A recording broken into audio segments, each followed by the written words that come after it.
유나의 달림 톡톡 시작합니다.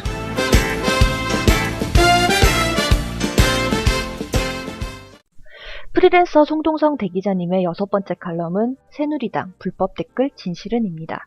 여러분께서도 한번 새누리당 불법 댓글에 관한 진실을 곰곰이 생각해 보시기 바랍니다.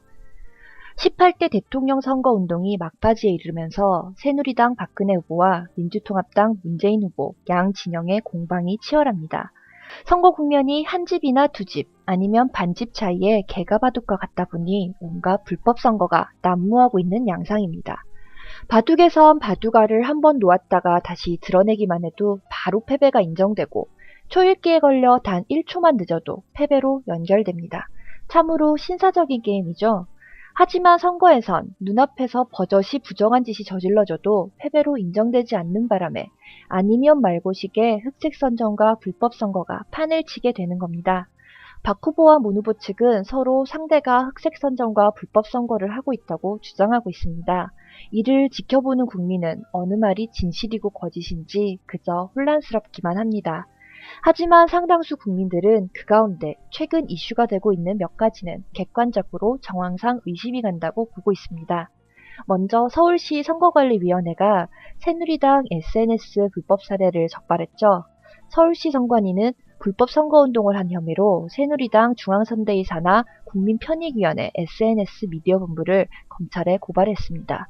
선관위의 고발을 받은 검찰은 14일 박근혜 새누리당 대선 후보를 위해 불법 선거운동을 한 혐의로 윤모 새누리당 중앙선대위 산하 국민편익위원회 SNS 미디어본부장 등에 대한 수사에 들어갔습니다. 선관위에 따르면 윤 씨는 지난 9월 말 서울 여의도의 한 오피스텔에 무등록 선거사무실을 차린 뒤 직원 7명을 고용해 인터넷과 소셜 네트워크 서비스에 박 후보에게 유리한 글을 올리는 등 불법 선거운동을 한 혐의를 받고 있습니다. 이들은 또 문재인 민주통합당 후보를 비난하는 댓글을 다는 방식으로 조직적으로 불법 선거운동을 했다는 것입니다.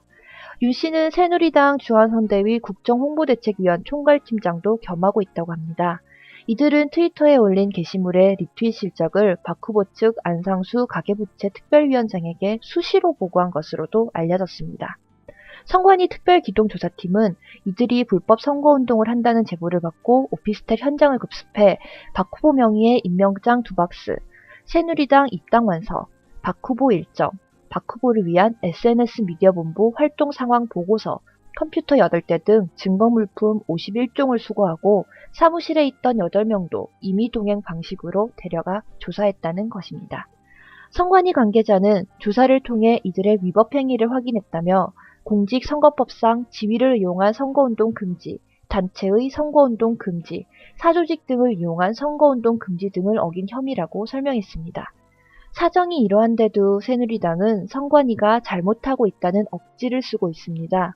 윤 씨와는 아무런 관련이 없고 선관위가 한쪽 말만 듣고 부당한 조치를 했다는 것입니다. 정말 손바닥으로 하늘을 가리려 하는 것 아니겠습니까? 이에 대해 시민들은 선관위가 할 일이 없어 검찰에 고발까지 했겠냐면서 선관위 조사조차 부정한 것을 보면 새누리당이 급하긴 많이 급한 모양이라고 혀를 차고 있습니다.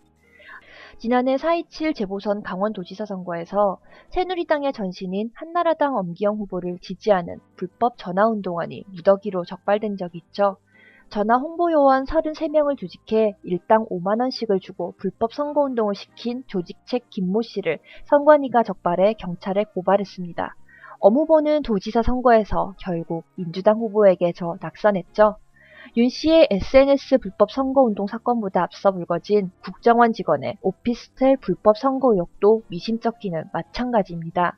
논란의 주체인 국정원 직원은 자신의 컴퓨터 등 자료를 경찰에 임의로 제출했다고 합니다. 나름 떳떳함을 증명하기 위한 것으로 보입니다.